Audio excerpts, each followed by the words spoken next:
El triunfo de Lulú. El gobierno de la provincia de Buenos Aires ratificó la autorización para que la nena trans tenga nuevo DNI. Se trata de Lulú, la nena transgénero de 6 años, que nació con genitales masculinos, pero desde los 2 sostiene que es mujer. Según el gobierno bonaerense, la decisión se basa en la ley de género y en la Convención Internacional de los Derechos del Niño.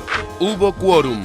La Cámara de Diputados dio media sanción al presupuesto 2014, la emergencia económica y la ley del cheque. Tras casi 17 horas de debate y con 134 votos a favor y 113 en contra, la Cámara Baja aprobó la ley que prevé los gastos nacionales para el año próximo. También dio visto bueno a la prórroga de los impuestos al cheque, adicional sobre cigarrillos, de capital sobre las cooperativas y de monotributo, y a la emergencia económica hasta 2015. Tarjeta roja. El Centro de Estudiantes del Nacional Buenos Aires repudió los destrozos provocados por alumnos del colegio en la iglesia San Ignacio.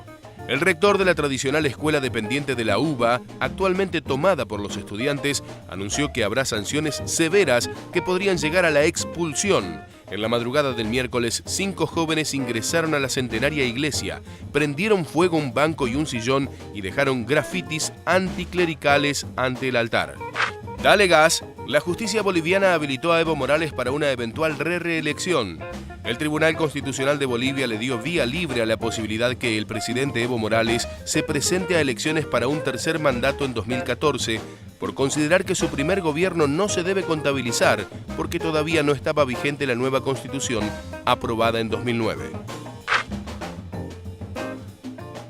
Ahí estaban los temas más importantes del día de hoy para Todavía es temprano. Y uno de ellos tiene que ver con la re de Evo Morales. ¿Se viene? Sí, se viene. Lo autorizó la Corte Suprema de Justicia de Bolivia. Después de la reforma constitucional que se sancionó en 2009, digamos, Evo Morales tenía un mandato y una posibilidad de reelección, como es acá en Argentina. Pero ¿qué ocurre? Que se consideró que el primer mandato era previo a la reforma. Era previo a la reforma y que por lo tanto no se computaba como tal, a pesar de que, dicha sea la verdad, la Constitución dice que el primer mandato debe computarse como tal. Ah, mirá. La Corte lo interpretó de esta manera, hay una interpretación de la Constitución en este sentido y Evo Morales ha sido habilitado para un tercer mandato consecutivo. Digamos, esto me parece que abre dos cosas. Por un lado, es evidencia de digamos, la popularidad de Evo Morales. Si hay elecciones, todas las encuestas dicen que le sacaría 30 puntos de ventaja. ¿Y cuándo son las elecciones? Son el año que viene, 2014, o serían 2014. Claro. No hay todavía fecha exacta, pero tienen que ser en 2014. Ahora, por un lado, yo decía, evidencia de la popularidad de Evo Morales, que es largamente el dirigente más popular de Bolivia, y que le sacaría 30 puntos. ¿Y que lleva de cuánto es el mandato en Bolivia? O sea, ya lleva casi 7 años de gestión. Ya lleva, sí, va a llevar 8 más los 2 o 3 anteriores de que se reformara la Constitución, digamos. O sea, va a cumplir un mandato de más de 10, o cumpliría un mandato de más de 10 años. Y la otra cosa es que también, me parece que esto revela una fragilidad de estos procesos, de algunos de estos procesos de cambio de América Latina, que es que en muchos casos están muy sostenidos en una persona. Como fue el caso de Chávez, bueno, Chávez murió en el medio y hay una situación especial, pero como era el caso de Chávez, como es el caso de Correa en Ecuador, son procesos que, por un lado, digamos, se sostienen en presidentes muy populares, pero como son tan populares esos presidentes, sin esos presidentes parece que tienen una dificultad de continuidad. Claro, no generan el recambio. Sí, no generan el recambio, que es lo que pasó en algunos otros países. En Brasil pasó, digamos, Lula, el presidente más popular de Brasil desde Vargas, digamos así, consiguió construir una sucesora de Dilma Rousseff que es tan popular como él, o más o menos, digamos. Es el caso de Uruguay, donde Tabaré logró la sucesión a través del Pepe Mujica. Bueno, en Bolivia esto no se va a dar y Evo Morales va a seguir en el poder. Entonces, por un lado, una enorme popularidad de los presidentes y por el otro lado, la dificultad de construir liderazgos alternativos, incluso dentro del mismo espacio político. Muy bien, y otro de los temas que veíamos ahí en los títulos tiene que ver con los daños que provocaron 5 alumnos del Colegio Nacional Buenos Aires en el marco de la toma del colegio que forma parte de la toma de como 14 establecimientos en la ciudad de Buenos Aires en contra del cambio de currícula que propone el macrismo para los alumnos secundarios. Pero, digamos, lo que genera este vandalismo, que hay que decirlo, con destrucción de una iglesia de muchos años, antigua, San Ignacio de Loyola, plantea, bueno, ¿qué se hace con estos alumnos, ¿no? ¿Qué tipo de sanción generar? Y desde mi punto de vista tiene que ser fuerte, ¿no? Tienen que servir estas, digo, la respuesta tiene que ser educativa, eso sí, ¿no? Sí, como que debe generar debate, no se trata solo de si se llega a la expulsión, solo la expulsión. Me parece que este tipo de instancias tienen que generar un diálogo entre los alumnos, ¿no? Ver qué pasó, cómo se llega a esto y pensar, ahora hay una nueva ley, ¿no? La de convivencia en las escuelas que se aprobó hace poquitos días, que justamente habla de esto, ¿no? De cómo trabajar las sanciones, además de trabajar contra el acoso escolar y lo que se conoce más comúnmente como bullying, pero también cómo trabajar en las sanciones en estos casos. Sí. ¿Vos fuiste exalumno? Sí, yo fui al Buenos Aires. En realidad no hice quinto año, pero hasta cuarto fui. Pues en el Buenos Aires te puedo llevar solo una materia previa y yo me llevé 2. Ay, Entonces terminé en otro colegio. O sea que no egresé, José, pero estuve 4 años ahí, di la vuelta olímpica como extrapartidario. Ah, sí, te llevaron, te dejaron. Sí, me abrieron la puerta y fui. Y en ese momento se daba, porque hubo un momento que se cortaron las vueltas olímpicas. Después de que yo fuera. Porque tiraban pintura, Hay una pileta en el subsuelo del Buenos Aires, se le tiraba mostaza. Bueno, era ketchup también. Es una cosa muy tradicional, la vuelta olímpica, que tiene que ver con una historia de años de represión muy dura en el Colegio Nacional. Hay muchos desaparecidos que cursaban en el Colegio de Buenos Aires. De hecho, hay un libro sobre ese tema. Pero bueno, digamos, una cosa es tomar un colegio que, bueno, uno puede estar a favor o en contra. Yo tiendo a estar más en contra que a favor, pero bueno, es una cosa que uno puede discutir, que es una medida, en todo caso, indolora, digamos. Es cierto, se pierden días de clase, pero no se lastima a nadie, no se destruye nada. Y otra cosa es destruir el altar de una iglesia, digamos. Que digo, más allá de si uno es católico o no, es una iglesia, hay que respetarla. Que además tiene un contenido histórico, es la primera iglesia de Buenos Aires, ¿no? Mirá vos. Tiene un peso histórico. Sí, digamos, del siglo XVIII. Sí, no es solo un monumento, no es solo un templo, digamos, sino también un monumento histórico. Entonces, entrar y destruir eso, obviamente, es una locura.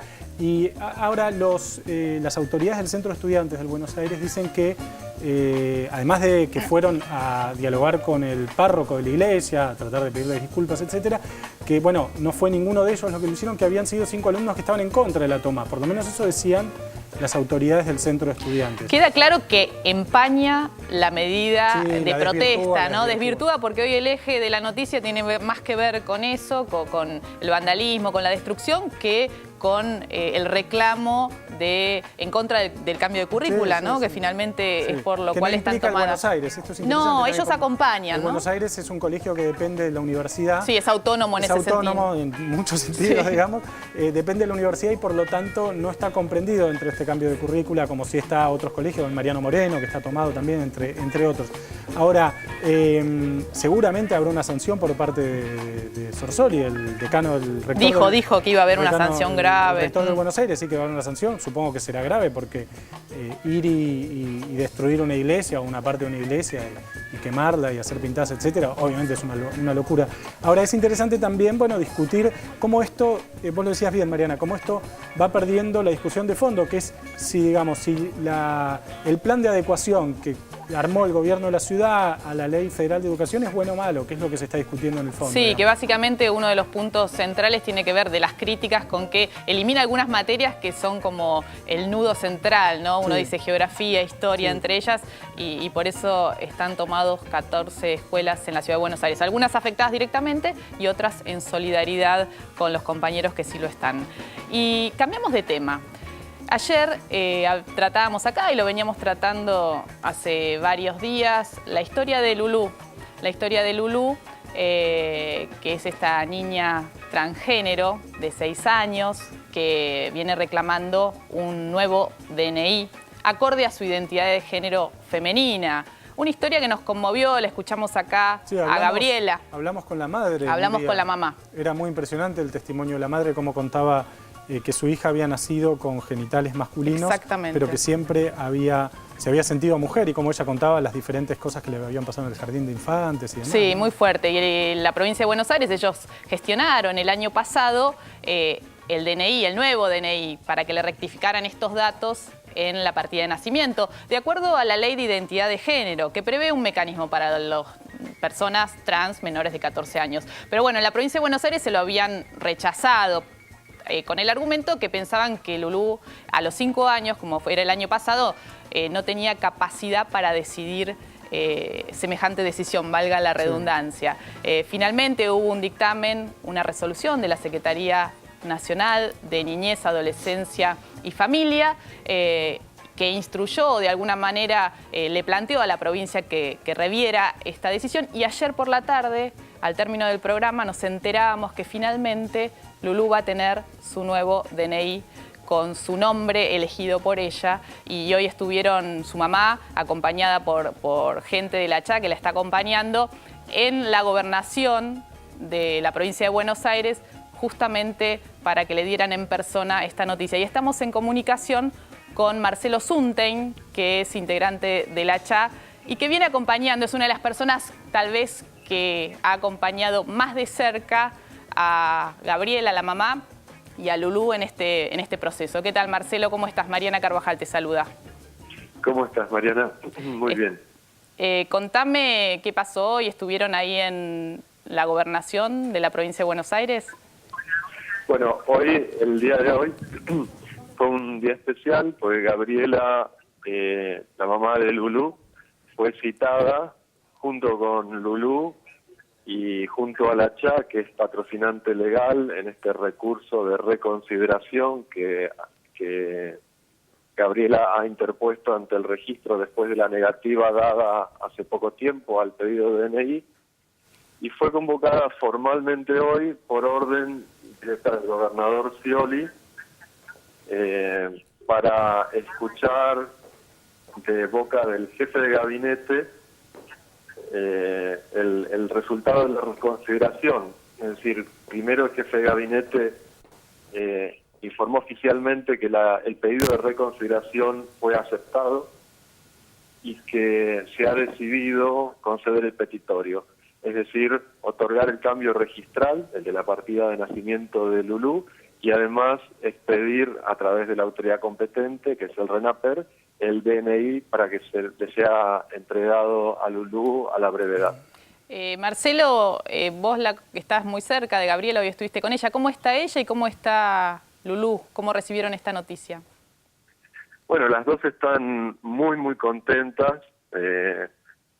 Gabriela todavía no puede creer lo que ocurrió, porque la batalla de Gabriela es una batalla día por día, afrontando los problemas que significa tener un DNI para una hija, y el DNI no registra la identidad. El DNI que tiene no corresponde al de su hija, para decirlo claramente. Claro, porque ella fue inscripta al nacer, recordemos. Cuando la tiene que inscribir a alguna actividad especial, inscribirla, llevarla a cualquier otro ámbito donde el DNI le sea requerido. Porque como bien ya se sabe a esta altura, Lulú es una niña, todo el mundo la reconoce así cuando la ve, pero algo ocurre cuando la mamá saca el DNI de la cartera y lo tiene que mostrar. Ahí empiezan todos los conflictos cotidianos. Así que bueno, eso es para poner en contexto lo que puede significar para la mamá de Lulú lo que ocurrió el día de hoy. Marcelo, una alegría enorme, digamos. Marcelo, y esto es un hecho histórico, digo, por la edad que tiene Lulú como persona transgénero que adquiere un DNI de esta forma con su nueva identidad. Perdón, Mariana, te estoy escuchando muy bajito. Te decía que este es un hecho histórico en el sentido que es la primera vez que se le va a otorgar un nuevo DNI a una persona transgénero tan pequeña. Bueno, desde donde se tienen noticias, desde donde se sabe, esta es la niña más pequeña del mundo que recibe un DNI otorgado por una ley estatal. A ver si se entiende bien. Es la niña más pequeña que recibe un DNI a consecuencia de la vigencia de una ley de identidad de género en un país. Hago esta aclaración porque sí ha existido en algún momento alguna clase de reconocimiento a través de jueces y de juzgados para modificar el cuerpo o el cambio de algún dato. Pero cambio de DNI, este es el primero otorgado por un Estado que tiene una ley de identidad de género a una niña tan pequeña. Habrás escuchado... La noticia cobró, perdón por la interrupción, la noticia cobró, como ya habrán visto, una dimensión internacional. Habrás escuchado por estos días en distintos programas de televisión especialistas que opinaban que Lulú era muy pequeña como para que se le concediera esta posibilidad del cambio de sexo en el DNI y el cambio de nombre, ¿no? ¿Qué nos podés decir de eso? Mira, lo que yo puedo decir es que es un caso sobre el que la mayoría no hemos tenido la chance de reflexionar. Creo que se trata de eso, porque cuando hablamos con la gente que afirma esto, enseguida puede comprender una cierta perspectiva. Por ejemplo, una persona de 6 años, por la escasa experiencia que tiene en la vida, por supuesto que no puede dar el consentimiento o tomar una decisión para cosas complejas, no sé, comprar un auto, firmar un documento legal, todas cosas que afecten a terceros.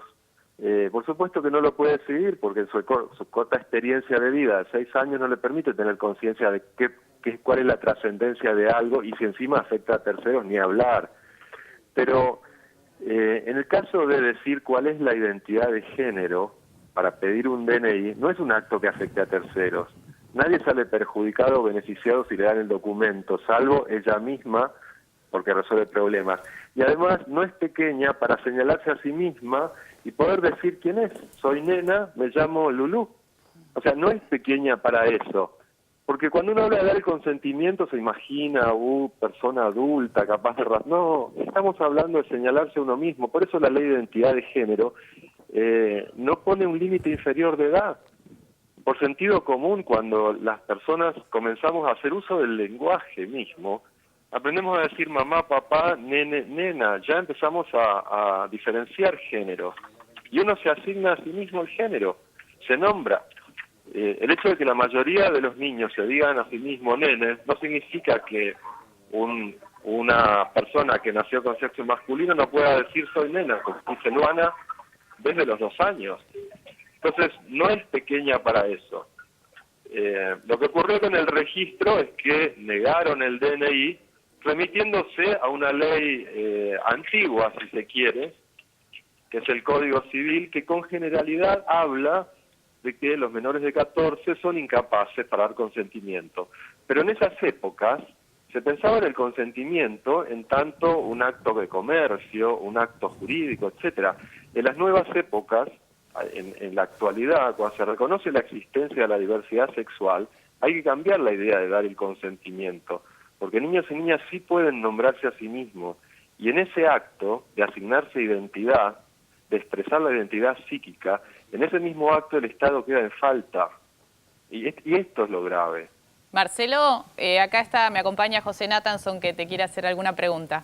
Sí, Marcelo, no, lo que te quería preguntar, entiendo que ustedes acompañaron el proceso desde el principio, casi desde el principio, y te quería preguntar por los cambios que vos viste en Lulú, o sea, ¿qué viste que cambió? ¿Cómo cambió la cosa desde que empezaron a aceptar lo que ella sentía, digamos?